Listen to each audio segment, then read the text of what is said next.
বিসমিল্লাহির রহমানির রহিম। সম্মানিত দর্শকবাসী, আসসালামু আলাইকুম রহমতুল্লাহ। আমি গোলাম রসুল, এমপি 88-4। আমার বাসা নীলগঞ্জ নোয়াইল রোড, প্রফেসর পাড়া। আমার বাসার সামনে একটি কওমি মাদ্রাসা আছে। এই মাদ্রাসা দীর্ঘ 3 বছর আগে প্রতিষ্ঠিত। মাদ্রাসা প্রতিষ্ঠার ক্ষেত্রে আমি নিজেও সহযোগিতা করেছিলাম।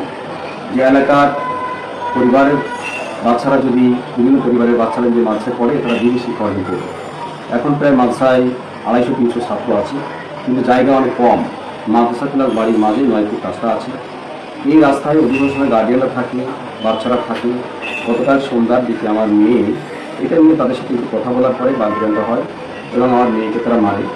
এরপরে আমার মেয়ে সেখানে যখন আমার স্ত্রী ছিল আসলে স্বামী দিনা, সেও সেখানে নিবৃত্ত হয়েছিল। ওরা আজকে আমি 10টার দিকে মাদ্রাসার হুজুরের কাছে জিজ্ঞাসা করলাম যে মাদ্রাসাটা যেহেতু আমি প্রতিষ্ঠা থেকে সহায়তা করেছি, এই এলাকার আরও প্রায় 20-30টা ফ্যামিলি আছে, তারা এটাকে নিতে পারে না, যেহেতু রোডটা সবসময় ব্লক থাকে।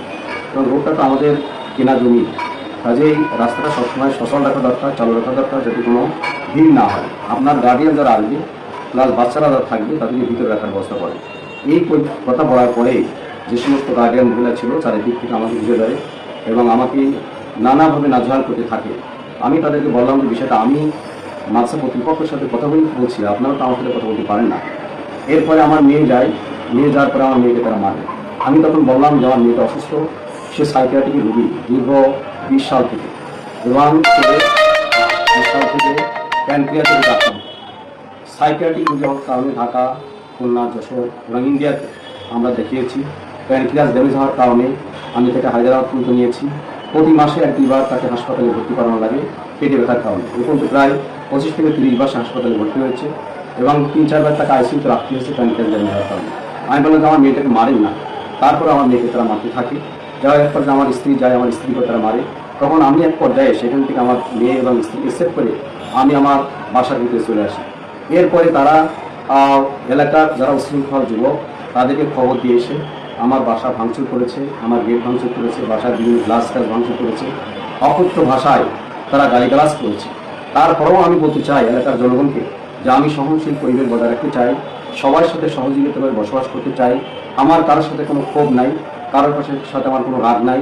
আমি দীর্ঘ 16 সাল থেকে এখানে বাড়ি করে বসবাস করছি। এলাকার কোনো মানুষ আমার আচরণে কেউ কখনো আমার মনে বলতে পারবে না যে কারো আমি ক্ষতি করেছি। আমি এলাকার মানুষকে সবসময় সহযোগিতাই করি। কাজে আমি এই ঘটনা অত্যন্ত দুঃখিত এবং মর্মাহত। আমি আবারও জনগণকে বলছি যে আমি যদি কোনো ভুল করে থাকি তার জন্য আমি ক্ষমা প্রার্থী, কিন্তু একটি ছোট্ট ঘটনাকে কেন্দ্র করে এইভাবে এলাকার পরিবেশটা নষ্ট করা এটা মানে আপনাদের জন্য ঠিক হবে না। আপনারা শান্ত হন, এলাকার মাদ্রাসার পরিবেশে ভালো করার জন্য কর্তৃপক্ষের সাথে আমি কথা বলবো। এই মুহূর্তে আইন শৃঙ্খলা কমিটির সদস্যরা সেখানে আছে, তারাও পরিবেশটা শান্ত করার চেষ্টা করবে। এমনকি আমার কাছে এই মুহূর্তে নিউজ আছে তারা আমার ঘরের মধ্যে আমার গ্যারেজে গান পড়া ছিটা দিয়েছে, যে কোনো মুহূর্তে আগুন ধরাই দিতে পারে। কারণ বছরখানিক আগে 2025 সালের সম্ভবত অক্টোবর থেকে নভেম্বরে আমার গ্যারেজে একবার এই কিংবা তারা যে অপশৃঙ্খলা তারা একবার আগুন ধরিয়ে দিয়েছিল। আমি অত্যন্ত ভীত সন্ত্রস্ত, আমি নিরাপদ মনে করছি। আমি তারপরেও বলতে চাই আমি আমার কাছে আমার মেয়ের যে প্রেসক্রিপশনগুলো আছে সেগুলো আপনারা দেখতে পারেন। এখানে আমার মেয়ের প্রেসক্রিপশন আছে। সাইকিয়াট্রিক রোগী এই মুহূর্তে ডাক্তার আমার কাছে ওষুধ খায়, যিনি ল্যাবরেটরিতে বসেন।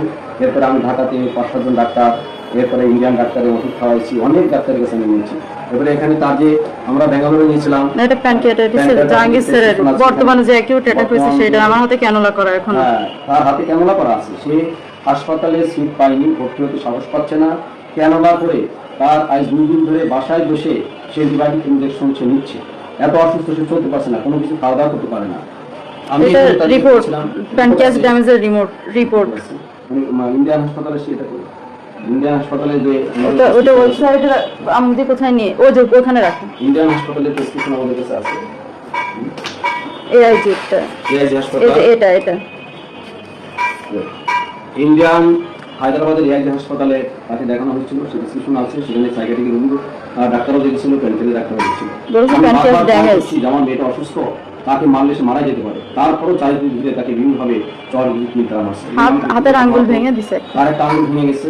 আমি যদি আমাদের ঘটনায় কেউ আহত হয় তার জন্য আমি দুঃখ প্রকাশ করছি। আমার ঘটনায় যদি কেউ দুঃখ পান তার জন্য আমি মর্মাহত। আমি সবার কাছে ক্ষমা প্রার্থী। আমি চাই সবাইকে ধন্যবাদ।